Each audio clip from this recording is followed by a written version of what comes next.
Hey, what's going on, guys? Welcome back to Be Determined. Today we're going to be going over the Stillgore Château area of the Rift. We're not going to go over Vampire Slayer today. We're going to save that for another video because there's just so much to go over. So today's video is going to be about getting to the area, all the Enigma souls there, that type of thing. So if this is helpful and you guys enjoy, be sure to leave a like and sub if you haven't already. We're getting closer and closer to 5K subs, so it really does help out, and let's jump straight into it.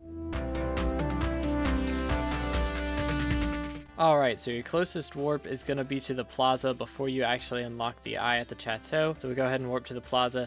Now, for this, you will need to have the flying boat from Reed at the Lagoon Hut. So make sure that you've donated everything you need to Reed. You'll have to give him 16 larva silk, a stack of wilted berberis, 120 half-eaten carrots, a living metal anchor, and 8 backday fragments to be able to unlock the rift boat, which will need 25,000 motes to buy. It is a bit of a scam, but it is how it worked. Then you can warp back to the plaza, and you'll have to do the parkour section here. So the amount of time you need is pretty big. You need to have 10 minutes to get past the barrier street time here, and then you can go through the back of the building and you'll see all these lasers here. Talk to Phaser, and he will give you the opportunity to skip this parkour for a couple thousand motes, but I do recommend just doing the parkour because it's not too bad. As long as you remember you have your aspect of the leech to use if you ever fall, then it's not as bad as a lot of people think it is. And as I say that, I fall. Anyways, make sure you're using that. It will help out a lot, and you just gotta focus on your timing. Timing is a very big deal with this parkour. As long as you are jumping at the correct time, you shouldn't have any issues, and you just gotta focus a little bit on where the lasers are at. You can crouch under that one there and then jump up across here.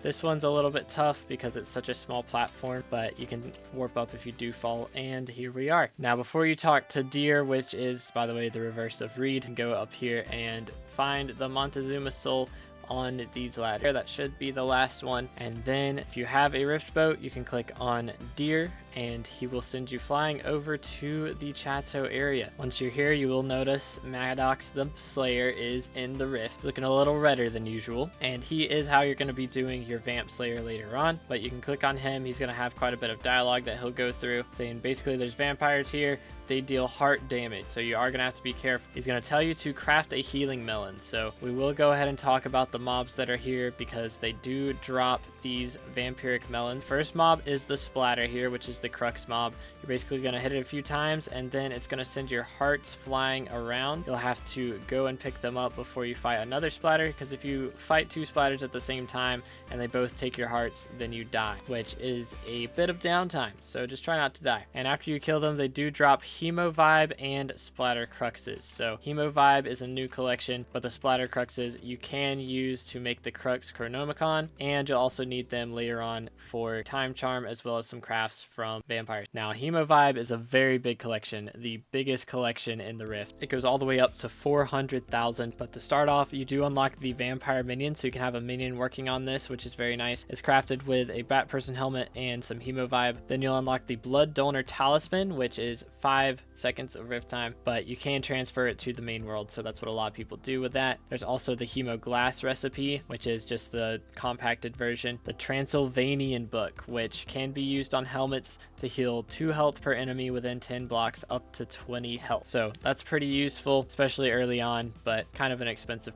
craft. Then there is the Displace Leech, which is a new thaumaturgist magical power stone. Gives a bunch of vitality, intelligence, crit damage, strength, and health. So I would think this one's pretty useful for if you're struggling with Revenant Slayer. That extra vitality goes a long ways, but it's crafted with a stack of enchanted bones and a Hemo Glass, which you will need 9 of those. So 9 stacks of enchanted bones and 9 Hemo Glass to make this. Then there's the Blood Donor Ring, which is the upgraded version of the talisman. Gets some extra mana regen in the Rift and some other stats in the main world. The Full Jaw Fanging Kit, which is a reforge that can be put only on iron swords, so giant swords, livid daggers, that type of thing, and every 7th melee hit will deal an extra 100% damage. Pretty nice, but it's crafted with half a stack of Hemo Glass, 3 enchanted redstone blocks, and 3 enchanted bone blocks. Then there is the presumed gallon of red paint, which allows you to heal more from vampirism and lifesteal, and it goes on a cloak. So definitely recommend putting this on a cloak if you are fighting any slayers, really. Definitely more useful than having strengthened on it, in my opinion. And then finally, at 400,000 collection, you unlock the Hemovibe, which you consume to gain 500 motes, but everyone else on the instance will also gain 500 motes, and it is crafted with 15 Hemoglass. And there's the Blood Donor artifact, which you need stacks of Hemobombs to make. Gives some more mana regen and rift time, so that's pretty nice. But that is from Hemovibe, which is dropped by all of the mobs in the Stillgore Château. The second mob is the Thrall right here, which drops Vampiric Melons and Hemovibe, and if any of these guys hit you, it is like negative 10 seconds, so negative 7 seconds there, and they don't take hearts. They don't take away your heart, but the splatters, if they hit you, they take away your heart. A little bit annoying.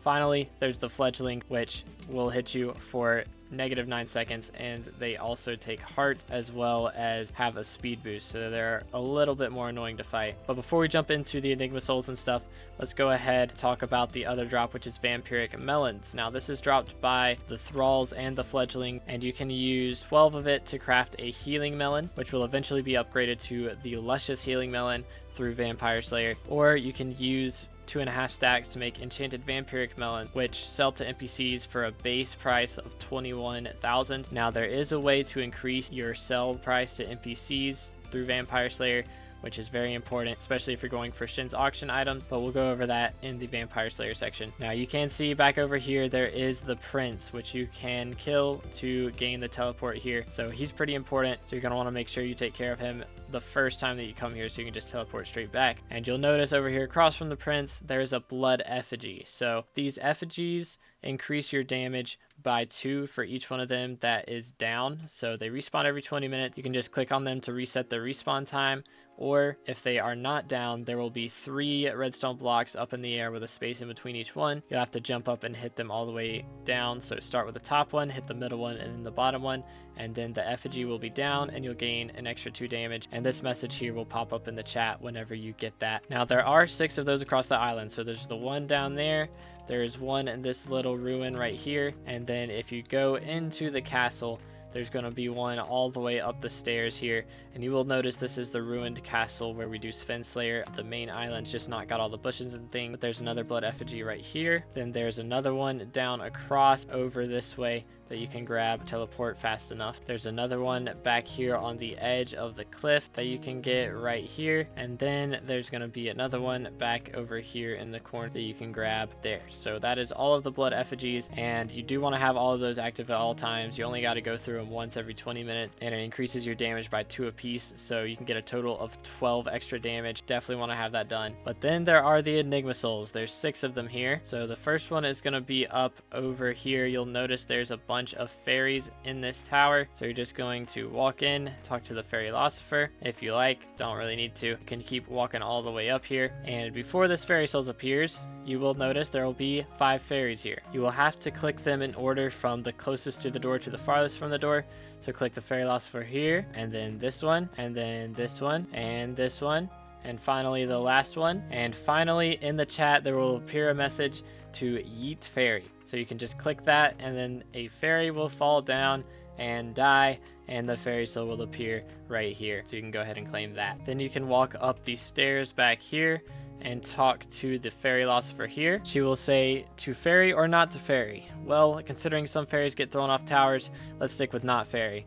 And then she'll open this menu, and you can pay 10,000 motes and half a stack of splatter cruxes to get this Enigma Soul. The next one is going to be back here behind the tower, so you can just drop straight down, and you'll see there is a flower pot here. Click that and just keep following it. Now this is one of the most difficult, if not the most difficult fairy souls in the game, because you have to do some crazy parkour. If you fall off of this, then it's over. There's no looking back. So you got to jump down here, jump over here. Again, don't forget that you have your aspect of the elite. Jump down here, grab that one, and then the other one is down there. So you can actually jump over here and then just reach over and grab it. This one here, another one down here, and then they're going to start moving all the way down here. So this one you can drop down onto, grab another one there. Again, make sure you have this aspect of the leech handy, because if you fall, it is wrapped. So that one, the next one's going to be back over there. Click there. Next one is over here. So I recommend here just teleporting up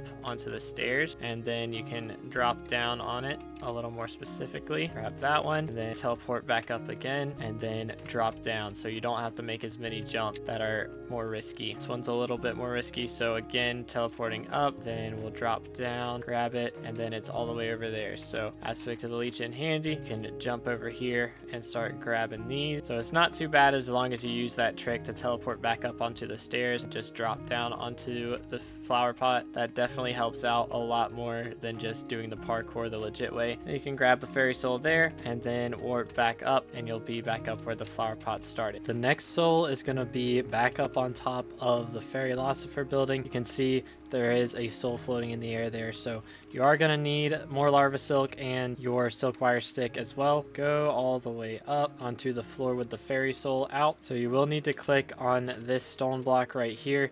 It won't place on stairs just because this is a stair block. It won't work here, and it's not going to work on the stairs right there either. So what you're actually going to have to do, place it on this block here, and then it'll build a string line there. Click to move forward, and then break the glass here and go ahead and grab the Enigma Soul. The next one is going to be on the back side of the castle here. So for this, you will need the Berberus blowgun once again.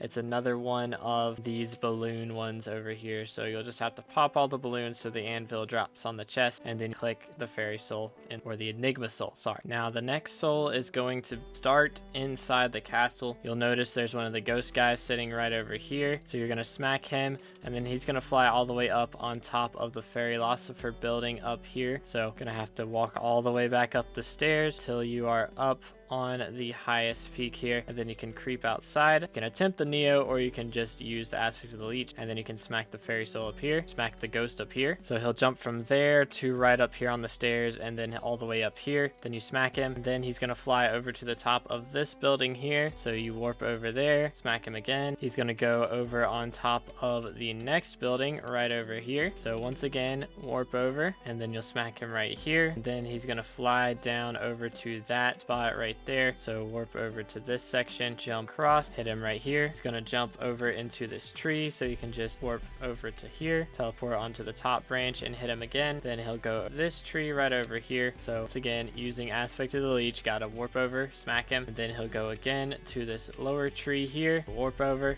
hit him again. He'll go right into this tree. You can warp over and grab the Enigma Soul. The final soul is going to be all the way over here in the corner at 259, 157. You'll notice there is a little outcropping here with the stone blocks. So you can jump down here, and it's just standing there menacingly. So those are all the Enigma Souls, but we've got more to talk about. There are a couple of ways that you can die here, whether it's by hitting too many splatters or from just flat out jumping straight in void. You will get teleported into the prison. So while you're in here, this cage will lock you in. You walk up and it will open. You'll have to kill all of the oubliette guards down here, which they just take 2 hits, so not too big of a deal. If they hit you though, you do lose 4 seconds. Try not to get hit. This door will open here. You'll notice you are in the bottom of the castle, so you can just walk straight back up and then jump out the window and you're good to go. Now that is everything from the Stillgore Château, not involved with Vampire Slayer. So the time charm is in Vampire Slayer. This is just everything that you can get before that, and the rest of it we will go over in the next video. So again, I hope this was helpful for you. If it was, be sure to leave a like and sub if you haven't already, and I will catch you guys in the next video. God bless.